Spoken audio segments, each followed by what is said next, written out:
Hi!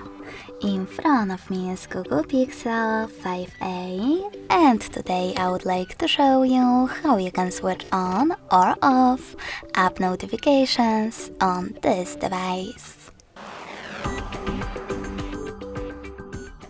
First of all, go into Settings. Now you need to scroll down just a bit and click on Notifications. Following that, tap on App Settings at the top, click on Most Recent, and select the best option for you, in my case, Most Frequent. Then click on the switcher next to an app from which you want to disable notifications.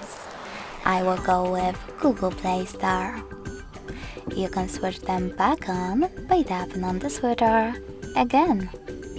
You can also just click on one of your apps over here instead and manage all notifications thanks to this switcher next to all Google Play Store notifications. Thanks so much for watching. If you enjoyed this video, leave a like, comment and subscribe. Bye!